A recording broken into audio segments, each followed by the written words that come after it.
ci Messi. Messi comme ni ñu ko wax Lionel Messi ak transfert bi nga xam ne créé na benn tollé créé na benn boom bu rëy ci àddina bi média yëpp doon ko wax di ko relayer d'ailleurs moom dafa mujj dem sax ba Google boo tapé Messi rek nga gis ni barre de recherche yi turam moo gën a fes li ko waral mooy yaakaaruñu woon ci at yi mu def yëpp moom bi mu ñëwee Barcelone 13 ans bi mu amee 13 ans ba léegi nekk ci Masia bi nekk fi def fa carrière bu am solo wax nañ fi lundi bi passé ci li mu am ci ay trophée fi mu jot a jaar ak surtout trophée individuel ak collectif ñu ko doon xaar nag mu annoncé woon ne moom fi mu ne nii xelam dafa nekk ci biti maanaam ci beneen club bu dul FC Barcelone ñëwaat na ci nag revenir na ci décision bi ci week-end bi la def benn interview bu mag ak Google ak benn site bu tudd Goal wala benn média bu mag bu nga xamante ni ci la daal di joxe explication li tax mu war a toog daal ne contrat yeeg ak jafe-jafe yi nga xam ne mi ngi koy dund waaye du woon club bi du yegg ak moom foo xam ne dañuy yegg ci ay procès ak yëf yooyu yi nga xamante ni moom pour moom dafay yàq deru club bi looloo waral moo ko gën a encouragé mu toog en tout cas papaam sax mujj gi daal dinay ñëw waxtaan ak ñi nga xamante ni ñooy waa FC Barcelone noonu nag wax na différence yi nga xam ne am na ko ak ki nga xamante ni mooy président FC Barcelone bi nga xamante ni actuellement wax na ni ñoom ñaar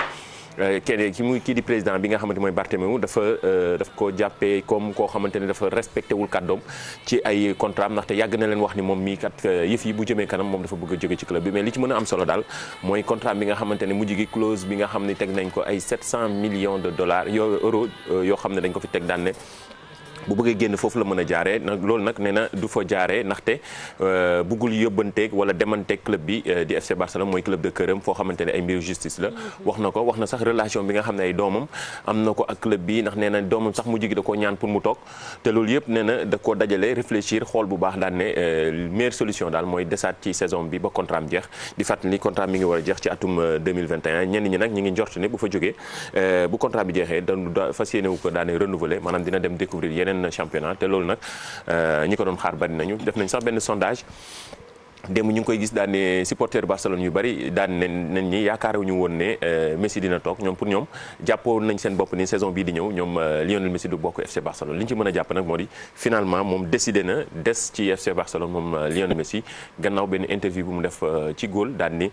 joxe explication li nga xam ne moo ko naqari ci club beeg fi mu jot a jaar ak président beeg ak kaddu yu jiwaloo yi mais surtout waxtaan bi nga xam ne waxtaan nañ ko ba juboo daal di am. Voilà donc finalement il reste day rester Barcelone. moom Messi. On revient ici au Sénégal pour waxtaanee Ligue 1 bi. ak 5 clubs yi nga xam ne nii ils ont payé. waaw ñoom ñoo jot a fay voilà ñoom ñoo jot a fay seen ay joueurs depuis ba pandémie bi mois de mars bi nga xam ci lañ arrêté championnat bi 5 clubs kese ci 28 clubs yi nga xam ne ñoo ëmb Ligue 1 ak Ligue 2 mi nga xamante ni ñoo di daal di loolu nag xibaar boobu ñii di waa syndicat des entraîneurs bi nga xam ne bi ñu ko sosee yàggul ñoom ñoo di joxe xibaar boobu loolu waral ñu def ci ab gëstu daal di xool li tax juróomi club yooyu rek di fay seen ay kii xam naa sûrement moo di jafe-jafe mooy yenn club yi nga xam ne toujours benn président moo koy am mooy financé donte nag bu ñu am subvention yeneen club yi dañuy dund jafe-jafe te ñu toog lu nar a toog fukki weer yoo xamante ni ndaxte nee nañ lii war a démarrer championnat bi ñu ngi ko jàpp ci janvier 2021 dégtal nañ leen ci benn élément mën nañ leen ko dégtal te ñëwaat. footballu Sénégal juróomi club rek ci ñaar fukk ak juróom-ñett ñoom ñoo jot a fay seen ay joueurs wala entraîneur depuis ba ñu arrêté lii di championnat bi ci weeru mars bi ñu génn boobaak léegi mu nekk constat boo xamante ni waa syndicat bi ëmb entraîneur footballu Sénégal yi ñoo ko xamal mu nekk it jafe-jafe yi nga xamante ni ñëw na dolleeku ci gannaaw feebaru coronavirus bi nga xamante ni moo taxoon ñu arrêté championnat bi ci weeru mars bi ñu génn te d'ailleurs loolu dina gën di wéy ndaxte waa fédération ci seen kàddu comité exécutif bu fédération fësal nañ ni championnat bi du reprendre gannaaw bu ñu dugg ci atum 2021 bu ñu ko gën a jàppee ñu ngi ko jàpp le 2 janvier ci atum 2021 mu nekk ay jafe-jafe yu metti yoo xamante ni club yi ñu ngi koy dund li ko waral club boo gis lu ci ëpp benn nit moo koy gérer maanaam mooy financer lu ëpp ci club bi loolu waral bu club bi amee jiixi jaaxa bu ndaw ñëpp daal di koy yëg ba fi corona duggeek léegi nag championnat bi arrêté club yu bari fayuñu seen ay joueurs ak entraîneur moo taxit ñëpp di yuuxu wàllu ci diggante bi yëf yi fas yéene gën a yokk maanaam dinañ toll fukki weer yoo xamante ni duñ leen fay yu ci ëpp ci ay club yi moo taxit yenn ci président club yi wala yenn club yi di ñaxtu wala ñuy xaar lii di subvention waa fédération sénégalaise bu football bi nga xamante ni jot nañ ko ci waa CAF wala waa FIFA ngir gën a mën a soqaliku en attendant ñu démarrer lii di championnat bi ñu jàpp ci at mii di ñëw di atum 2021.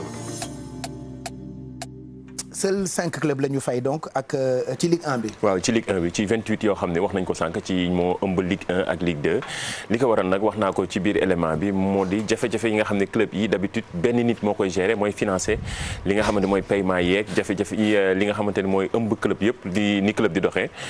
buñ toogee ay weer yi nga xam ni dara ñëwul amul rentrée d'argent amuñu subvention donc loolu li koy waral toujours mooy indi li nga xam ne mooy ñàkkum payoor yeeg ñàkkum fay ay joueurs yi loolu nag wax nañ ko ci mais surtout ñoom ñi ngi xaar lii di subvention bi nga xamante ni waa CAF jox nañ ko ñii di waa fédération sénégalaise bu football mais surtout waa FIFA aussi moo waral ñu gën a mën a soqaliku en attendant di leen xaar lu tolloog fukki weer li ci des bareetul fii ak weer mois de janvier 2021 bi nga xam ne moom lañ jàpp ni waa fédération préciser nañ ko gannaaw seen comité exécutif bi nga xam ne def nañ réunion bu yàggul daan ne championnat bi war na reprendre ci atum 2021 ci mois de janvier incha allah. voilà balaa ñuy ñëw ci beneen point bi ba tey rek Viviane ak Philippe ñu ngi may corriger rek di ma indil ay affaire sama benn yaay boo xamante ni maanduwul nee na ma njole ak yaayam ma ne ko amul benn problème jërëjëf Dieng yàlla waxu kenn dara nee na ma njole ak yaayam amul benn problème point bi ci topp maa ngi ñëw ci problème wu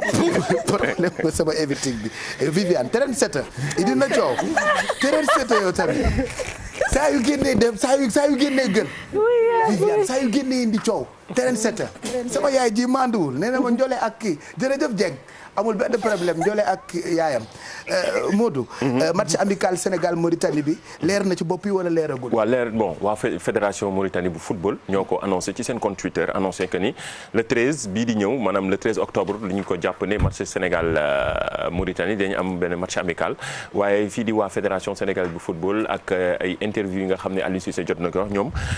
ñu ne amaguñu dara lu leer mais liñ ci mën a jàpp rek comme que waa fédération sénégalaise waa fédération mauritanienne bu football ñoom annoncé nañ ko ñi ngi jàpp ni am nañu ay confirmation autorité wala ñi nga xam ne ñoo ŋànk footballu Sénégal bi ngir ñu amal match boobu jàpp nañ ni match boobu ñu ngi ko fas yéene am ci le 13 octobre fii ci Thiès mu nar a nekk sortie bu njëkk ci gannaaw ba nga xamante ni mbirum coronavirus am na fekk ay reporté yenn compétition yeeg yenn ndaje yi lu ci diggante bi Sénégal football woon amul woon rassemblement comme Europe ni nga xam ne mi ngi koy am léegi France ngi joué ak yeneen équipe yeeg ak compétition yi nga xam ne continuer nañ ko mais respecté waa les mesures barrières yi liñ ci jàpp nag moo nar a nekk sortie bu njëkk gannaaw ba fi Covid bi dugg seeg léegi ci équipe nationale bu Sénégal ñu ngi ko jàpp le 13 octobre fii ci stade Lat Dior bu Thiès. voilà Kalidou Koulibaly il dit quoi. waaw moom Kalidou Koulibaly nag transfert am bi moo jur ba léegi jiixi jaaxa ci yenn bopp yi ndaxte waa Manchester City ñi ngi koy xaar ñi ngi jéem a négocier bu baax ak waa Naples gi nga xam ne fa la nekk ba yëf yi di gën di avancer ci prix yeeg gën a officialiser semaine bi sax déjà nañ jàpp nañ ne yëf yi dina gën a mën a leer waaye démb ci benn interview bi nga xamante ni waa kii di directeur sportif bu Paris Saint-Germain di Leonardo préciser ne que ni moom xelam mi ngi ci défenseur sénégalais bi ndaxte ki ñu amoon di Thiago Silva dañ ko daal di jaay fële ca Angleterre ak Chelsea ñoom jàpp nañ ni ki ko war a mën a remplacer seen xel mi ngi xalaat kii di défenseur sénégalais bi di Kalidou Koulibaly te ñoom dañ ci def ay jéego def ci seen kéemtalaay kattan ba jéem a am kii di Kalidou Koulibaly di fàttali ni li tax mu li téye transfert am bi mooy waa Naples dañuy doon laaj ci moom le plus de 100 millions d'euros la ñuy xaar ci moom te donc loolu nag ñu ci bari dañu gis ni dafa cher trop ba ñenn ñi teg nañu ba ci ay 80 ba 70 millions d'euros yoo xamante ni jàpp nañ ni loolu bu ñu ko amee war nañ mën a am défenseur sénégalais bi waa Naples nag dañ gën a yéegal baar bi te yëf yi dafa kawe waaye njort nañ ni semaine bi dinañ am lu leer ci moom ci diggante Manchester City wala Paris Saint-Germain mais pourquoi pas ça c'est Barcelone Pape Cheikh. voilà ñëpp xaalis bu bëri bi footballeur yi di gagné. dama ne woon dama koy laaj Alassane Seck ñu ngi koy nuyu RFM Londres. fan lañ koy dugal pour ñoom la. pour ñoom la mais dafay am ay xam nga dañuy dégg ñu ne la jaay nañ diw bonus y compris dafay am bonus yoo xamante ni ñoom ñi agent yi ñuy dox transfert yeeg yooyu ñoom dañ ci am commission bu mag. joueur yi ci boppam dañ ci mais majeure partie nag joueur bi mooy jëfandikoo xaalis bi. ak club bi mu jógee. waaw club yi dañuy jël parce que ay pàcc la nañ ci ñëw sax loolu gën ko leeral ndax ci pàcc ay pàcc la dafa am loo xamante ni joueurs yi moo koy jël am yoo xamante ni transfert bi club bi la ndaxte boo gisee club bi bu ñuy aj yenn baar yi club bi moo ci bëgg jël parce que dañuy bëgg seen xaalis dara ñu ngi rek di feeñ rek amuñu dara fi ñu oui tey maa nekk joueur. wala agent joueur au moins pour avoir de l'argent. bu dee yàqoon na aajo faju. waaye chaque jour nga génn. mais agent rek peut-être di nga am xale buy football wala yooyu. macha allah. mun naa nekk agent de joueur ah. parce que dépassé naa football quand même. yow mosoo fekkee sama football. xam naa maa ngi imaginer pas. pour guddi laay football guddi yi garaay yi xewal. yi xale yi xewal. ci stade privé yi à partir de 20h. sol nañu suñu équipement ba balaa ñuy génn dañuy futti def nii ci biir kër gi tiital. sérieux xamal ndaw si ak xale yi ñu tiit papa paro sport dem ma fenn kat waaye damay xamale dañuy xamale 20h ñëw ban heure. ay heure yooyu noonu bu ma demul sport damay defaale sama yaram ay suuf ak yooyu yëpp. ñëw na ay xaw naa rey booy yi. ndekete yoo da ngaa basket ji wa. mais man maa ngi doon imaginer Pape ci ngéwéleem war a football bëccëg comme ça ni nga koy waxee. dem ba ci kon fekk fu mu dugalee bi team yow balaa ngay dugal. parce que nee naa la da nga war a jàkkaarloog war a taxaw naan ko. yëlëm sa tànk bi naan ko. te connaissant. et en tout cas c'est beaucoup d'argent. c'est beaucoup d'argent. Voilà. loolu la ak léegi médias yi dañ ci jouer rôle yu bari sponsoring yi ci biir gën a surtout championnat bi ndax boo déggee jour bu naan la ñu bëgg a dem ko Angleterre mooy xaalis bi la ñuy njëkk a xalaat parce que mooy championnat bi ñu gën a médiatisé yeneen joueurs yi yeneen championnat yi gis nga xaalis bu bari bi ñu ciy def boo dégg ñu naan la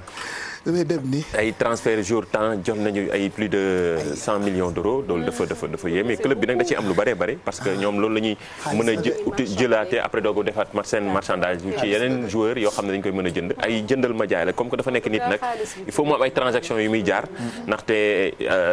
ñi nga xam ne ñooy agents yi ñi ngi ci biir ñeneen ñi nga xam ne ñooy facilitateurs yi mais toujours nag ñooñu dañuy nekk ay personnes yoo xam ne dañuy crédible ndaxte jour bu nekk dafay am agent am ay chargé de communication am ay ci benn équipe la toute une équipe derrière yoo xamante ni ñoom toujours transaction joueurs yi dafa am effectif dafa am loo xamante ni ñoom loolu moo leen war. loolu mais je pense que même ni ñuy waxee aussi ci football bi ce serait bien aussi ñu expliquer ñu parce que tu vois ici beaucoup de jeunes dañ lay naan dama bëgg dem ci kaw football yi dama bëgg dem te parfois ils sont pas dans des clubs. Est-ce que tu penses que nit bu nekkulee dara sax ci club wala nga jékki saay dem bitim réew est-ce que mun nga dem adhérer dans sauf mu nekk chance bu mag am na xam na léegi moom mais foog mu nekk chance bu mag mais léegi d'habitude xale yi leen di gën di insister mooy ci ñuy intégrer centre de formation yi loolu moo gën mais nag talent mën na am ba nit xaw ma chance benn Pape Cheikh mën na nekk agent joueur romb benn xale bu mën talent am talent mën a football romb ko ne kii dama ko bëgg a jël du ko fekk ci dara mu jël mais ñenn ñi ngay gis nag toujours loolu nag jafe na sur 1000 mën na wax benn lay doon benn mën na am si dañuy def test mooy agent mooy centre de formation yi dañuy def ay tests annuels yoo xam ne dañ koy def chaque année dajale ay jeunes catégorie par exemple ñu judd atum 2005 ba 2000 ci dañ leen soxla ñu judd ñu amagul 15 ans wala 16 ans wala 17 ans parce que football xale tamit ndax petite catégorie la ñuy jël di leen former ndax boo leen dugalee ci biir centre yi dañ leen di jàngal leen jox ñuy lekk ñuy naan te duñu fay mais aussi dañuy il faut ñu am talent ndax ñoom tel talent boobu nag ci lañ mën a comme par exemple je mooy joxe exemple moo xam mooy génération foot wala jàmbaar wala yeneen centre de formation yoo xamante ni joueur bi xale lay doon mais dañuy nekk ci biir ñu leen di soxla ñuy jouer ay compétition mooy jouer ay kii dem di def ay test nag di ñëw par exemple moom ñoom ngay gis ñu naan la ñoom dañuy affilié bu fekkee génération foot la dañuy affilié ak Metz d'habitude seen joueurs yi ñoom directement Metz la dañuy dem il est content non li mu wax ba xam naa ne li tax mu posé tu es dans ton élément tu es content vraiment doy na waaw voilà xam naa su ma nekkul footballeur bu mag sama yaay nekk sama manager bokkul pourtant am na nag am na joueurs yi nga xam ne seen ñii si seen leen mooy genre comme bu ma doon ñëw bu ma waree ñëw Sénégal vacances yi ngeen war ma invité sport à la une du ma ñëw ma ñëw